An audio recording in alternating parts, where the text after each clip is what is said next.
My name is Helen Moore, and tonight I'm standing alone in my kitchen, staring at something I thought I would never see again, an envelope with my daughter's handwriting on it. The paper is thick and elegant, the kind people use when they want to impress strangers, not reconnect with their mother. The kettle behind me whistles itself into a frenzy before going quiet, but I barely hear it. My whole attention is trapped inside 5 letters written across the front, my name. I pick it up carefully, like it might bruise if I touch it too hard.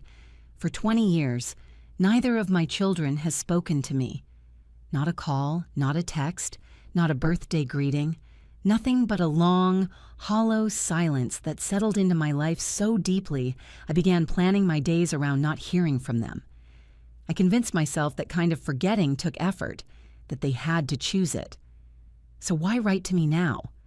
I slide a finger under the flap, but I don't open it yet. My reflection stares back from the microwave door, an older woman with tired eyes, still foolish enough to hope for something soft. I wish I didn't feel that hope. Hope is dangerous at my age. Whatever is inside this envelope, it isn't an apology, and it isn't love.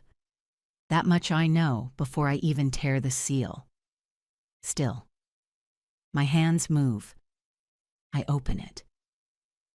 And just like that, my quiet life begins to crack. The invitation rests on my table like something fragile, as if the wrong breath might make it disappear. I read the words again. Mom. It would mean a lot if you came, and they feel impossible. For 2 decades, the only things my mailbox held were bills, supermarket coupons, and the occasional charity letter asking for donations I couldn't afford. Tonight, I'm holding a doorway I thought had been bricked over years ago. I set the invitation down and walk to the sink, letting the warm water run over my hands longer than necessary. It steadies me a little. When you spend enough time alone, your body becomes your only company, your only place to anchor yourself. But even the warmth can't reach whatever part of me has begun to twist awake. I dry my hands and return to the table, to that small square of gold-embossed paper that already feels heavier than it should. The last time Lauren wrote anything to me, she was still in college. A quick note before finals. "I love you, Mom," scrawled at the bottom. That was before Ethan, before the upscale neighborhoods and the perfect family Christmas photos I saw through other people's screens. Before she started living a life where I didn't seem to fit.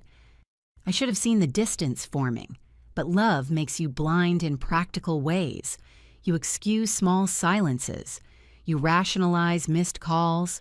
You tell yourself everyone gets busy, though deep down you recognize the shift in tone when your presence becomes an inconvenience. I take the card again, running my thumb along the edge. A country club address is printed at the bottom, the kind of place where I've only ever been as hired help years ago, working long evenings refilling water glasses for parties, where mothers like me watch their children succeed from the periphery. It strikes me as almost ironic that Lauren wants me there now, but irony is too delicate a word for the ache inside my ribs. I stand and walk toward my bedroom closet. Inside hangs a dress I haven't worn in years, a navy blue one with soft sleeves that made me feel elegant the one time I put it on. I touch the fabric. It still feels like a promise I never kept to myself. Maybe it's foolish, maybe it's desperate, but the idea of wearing it again sends a small shimmer of warmth through me. Not joy, just the echo of something close to it. I hold the dress against my body in the mirror. The fit will be tighter, the lines around my neck deeper.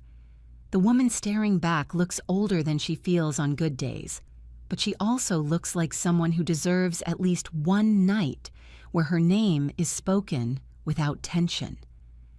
I change into the dress just to see how it falls. It clings differently now, but it still carries a quiet dignity.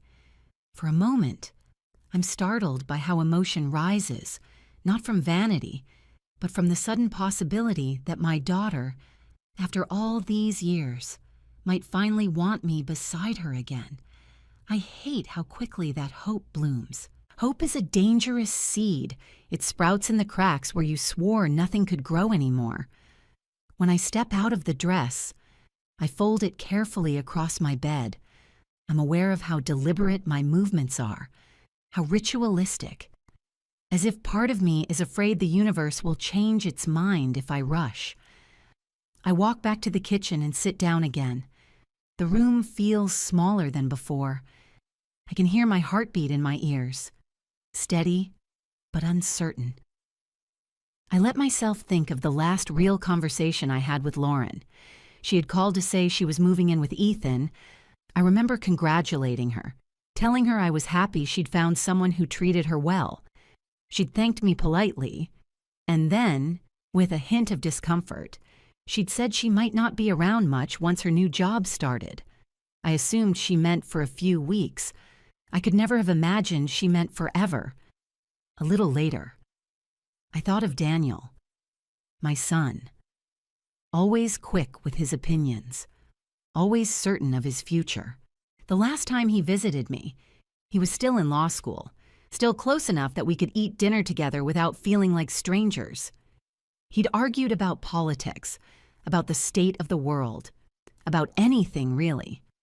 And I remember laughing because he sounded so much like his father in those moments, fierce and principled, even when he was wrong. But time reshaped him into someone I no longer recognized, someone who let the gap between us widen until it swallowed everything. I look back at the invitation. I try to imagine what seeing them again will feel like, what kind of reception I should expect. I'm too old to pretend a single card can undo 20 years of silence.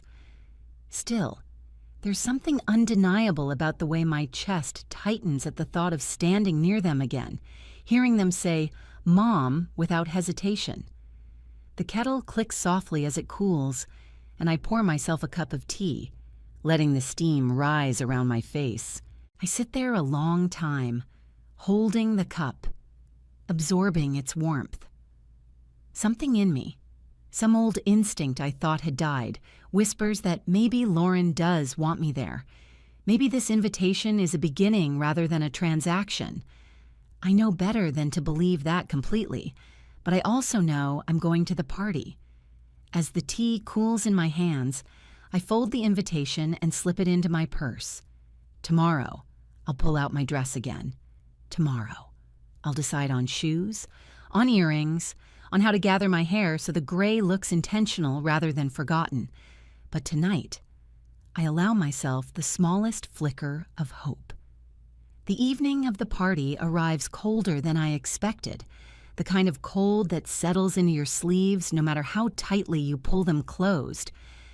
The taxi driver keeps the heater high, and I sit in the back smoothing the navy dress across my knees, trying not to think about how long it's been since I dressed for anything other than errands or doctor appointments.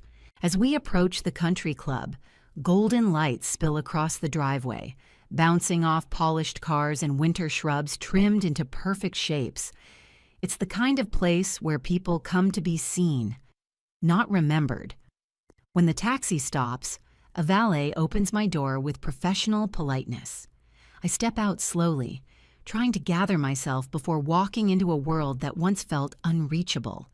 Inside the lobby, warm air and soft piano music wrap around me. A hostess stands at a podium with a tablet. When I give my name, Helen Moore, she scrolls, nods, and smiles like everything is perfectly normal. I wish it felt that way. She leads me toward the banquet hall, through the doors. I see a sea of people already gathered, glasses in hand, laughter rising above the music. The room glitters with silver centerpieces and tall candles, each table dressed more elegantly than anything I could afford. For a moment, I linger at the threshold, unsure if walking inside at all is a mistake. Then I hear my daughter's voice.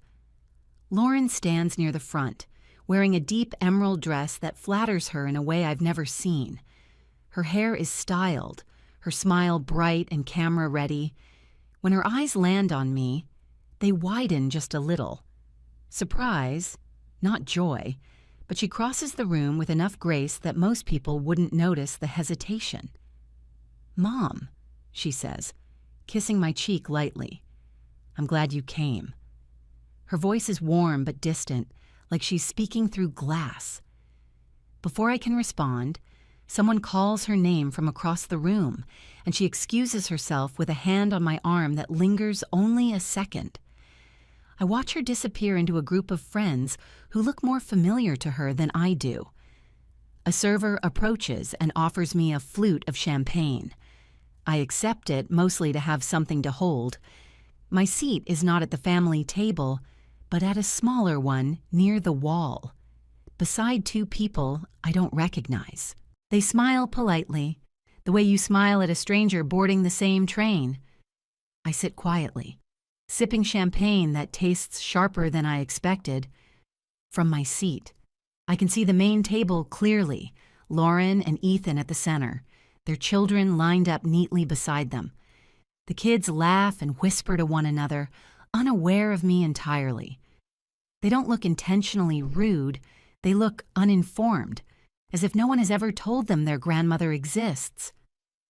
That realization stings more deeply than I let on. I keep my face composed, though something inside me starts to tilt. Dinner is served in stages. A server places a salad in front of me with a gentle nod. I try to focus on eating, but my eyes drift too easily to Daniel across the room. He looks older, more polished, but colder too. When he finally notices me watching, he gives a small nod that could be mistaken for courtesy. It feels more like acknowledgement of an inconvenience. Midway through the entree, Ethan rises and taps a microphone. The room quiets immediately. He speaks with the confidence of a man used to applause, praising Lauren's accomplishments, their children, their home. It is a speech designed for admiration, and the room obliges. Then he shifts. "Tonight," he says, "isn't just about celebrating Lauren.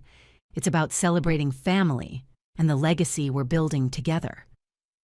The word legacy lands awkwardly, like a stone dropped into water. Ethan begins talking about a beach house in Florida, something he and Lauren have been planning for years, a place for family summers, holidays, memories that would last for generations. As he speaks, Daniel steps up beside him, holding a folder. My stomach tightens. I know that folder. I've seen ones like it in his hands before, back when he was still in school and wanted to show me every contract he drafted. This isn't nostalgia. This is business. "We've already secured the property," Daniel says into the microphone. "All we need is one final contribution from our family matriarch." The word slices through the room. People turn toward me. Even the servers pause. Ethan smiles wide. "Mom, would you join us up here?" I feel every breath in the room shift. My chair scrapes the floor as I stand, legs shaky, heart pounding. I walk toward the stage because refusing in the middle of the room feels worse, though not by much. Daniel places the folder on a small table near the microphone. Papers are arranged neatly, a pen waiting on top. I recognize numbers even before I can fully read them, numbers that match the amount I have in my savings. He explains the deal with calm precision. My investment would secure the down payment. My name would appear on some paperwork, though not the kind with real authority. In return, I would have a place to stay during family vacations, a room of my own, as if that makes this generous. I scan the crowd. Lauren is smiling, but it's tight, uncertain. Ethan watches me like a man waiting for a signature he already expects. Daniel simply nods toward the pen. Something inside me hardens. I lift my eyes and meet Daniel's. "No," I say, letting the single word fill the microphone. A few people gasp. Others whisper. Ethan's smile collapses just slightly. "Mom," he says gently. "Maybe you didn't understand. I understood perfectly. The room goes silent, and for the first time in 20 years, I feel utterly clear. I turn away from the stage, stepping back into the crowd, leaving the pen exactly where it lies. The whispers rise behind me, but I keep walking. By the time I reach the hallway, one thing is certain. The hallway outside the banquet room is quiet, dimly lit by wall sconces that cast long shadows across the carpet. I walk until the music softens behind me, until the murmur of guests fades into something distant and forgettable. My breath steadies only slightly before I hear footsteps approaching, sharp, familiar, impatient. Daniel reaches me first. He doesn't bother hiding the irritation tightening his jaw. "Mom," he says, lowering his voice even though the hallway is empty. "What was that?" I face him slowly. "That?" I say. "Was me saying no?" He exhales like he's the one who's been wronged, like my refusal has somehow embarrassed him more than 20 years of silence ever embarrassed me. "You blindsided us," he mutters. "Ethan already spoke with the realtor. We were counting on you."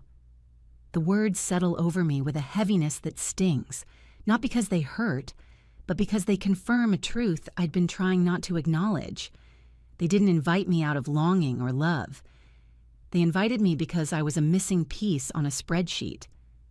I keep my voice steady. "You didn't ask me," I say. "You presented a signature in front of a room full of strangers. That's not family. That's pressure." And for a moment, he seems genuinely confused, as if pressure and family have always been interchangeable in his mind. "This is for all of us," he insists.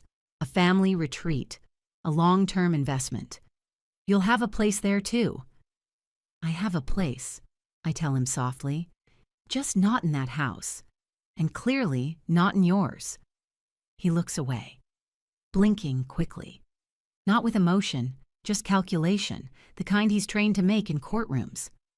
"You're overreacting," he says, "and you're making things harder than they need to be." A small, tired laugh slips out of me. Harder for who? He doesn't answer.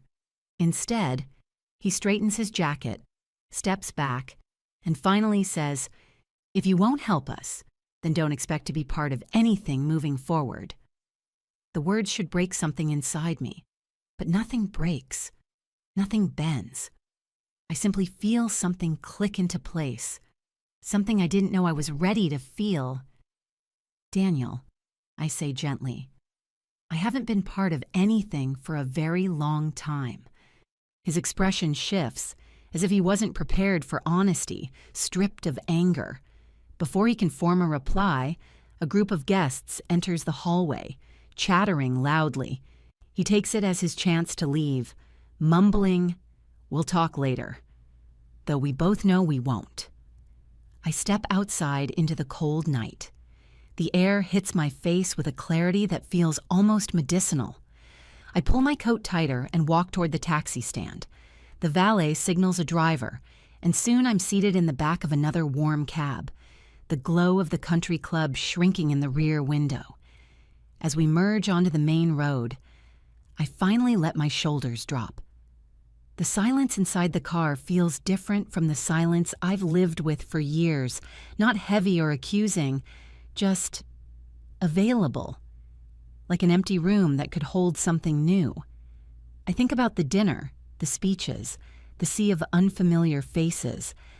I think about Lauren's hesitant smile, the way she didn't introduce me to her friends.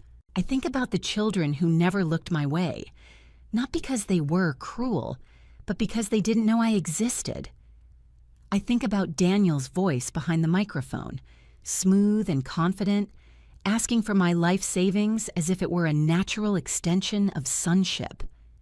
And most of all, I think about the sudden calm that washed over me when I said no. It wasn't rebellion. It wasn't revenge. It was clarity, the kind that arrives quietly after years of waiting for someone else to choose you. The taxi turns into my street. Lights from my apartment window glow faintly, casting long shadows across the icy sidewalk. When I step inside, The warmth of the room greets me, familiar but no longer comforting. My life here has been shaped around the absence of my children. Every routine, every holiday, every quiet evening has revolved around not hearing from them.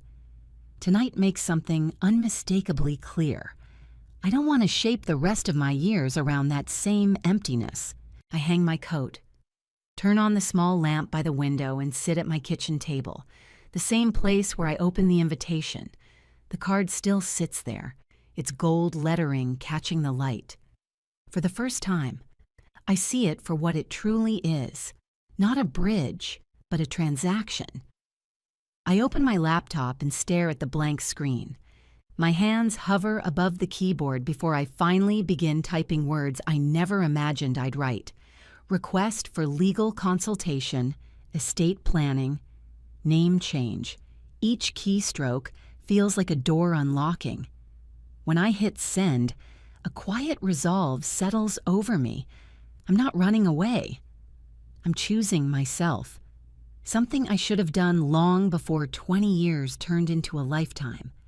And as the message leaves my outbox, I know with absolute certainty the attorney I contacted replied the next morning. Her name was Claire Bennett, and when I met her in her small office downtown, she greeted me with a firm handshake and a quiet understanding that made it strangely easy to speak. I told her everything, carefully, honestly, without dramatics. She listened without interruption, taking notes until she finally leaned back and said, "You're not the first parent to walk this road, but you deserve a clean one moving forward." Those words settled into me with a kind of relief I hadn't expected.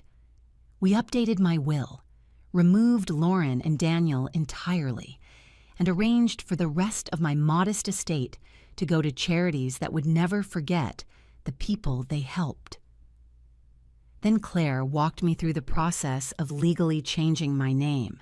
It took weeks, but when the papers were finalized and I saw Iris Lane in bold print, something inside me exhaled for the first time in years. I left Harborfield soon after. Seabrook, a quiet coastal town 2 hours away, became my refuge. The apartment I rented was small with peeling paint and a crooked balcony, but it overlooked the ocean, and the sound of waves felt like a promise that the world still held gentle things. I joined a seniors art group, met neighbors who didn't ask about my past, and allowed myself to live days that were mine alone. I thought that would be the end of it. But endings don't always arrive when you expect them to. One afternoon, Claire called to tell me Daniel had filed a civil claim. He argued that I had abandoned the family financially and violated a supposed agreement to contribute to the beach house. Hearing it out loud might have enraged another parent, but I only felt a dull ache, an ache born of recognition, not surprise. I appeared in court under my new name. Daniel stood across the room, polished and confident, speaking as if the last 20 years were an insignificant formality. Lauren sat beside him, eyes down, hands clasped tightly in her lap. I wondered if she was ashamed of the lawsuit or ashamed of being seen with me. The difference didn't matter anymore. Claire presented the facts with quiet precision. No contract, no agreement, no evidence of ongoing relationship, and most importantly, no obligation, legal or moral, for a woman my age to fund her adult children's real estate ambitions. When the judge asked if I wished to speak, I rose slowly. "I hoped for a long time that they would call me," I said, keeping my voice steady. I waited through birthdays, holidays, seasons changing. When they didn't, I accepted it. But I won't let silence be rewritten as consent. The judge nodded, dismissed their claim, and issued an order preventing further harassment. His final remark was simple but sharp enough to linger. Family is not an inheritance to be collected. Outside the courthouse, Daniel tried to approach me. I shook my head before he could speak. "You made your choice," I said. Now I'm making mine. I walked away, down the courthouse steps, toward a future that no longer needed their permission. Back in Seabrook, the sky was softening into evening. I sat on my balcony, listening to waves break against the shore. For the first time, the quiet didn't feel like absence. It felt like peace. The life I have now is small, but it is mine. I paint. I cook for neighbors. I laugh with women my age who know loss and reinvention and aren't afraid to talk about either. Sometimes I think of Lauren's children and wonder if they'll ever learn my name.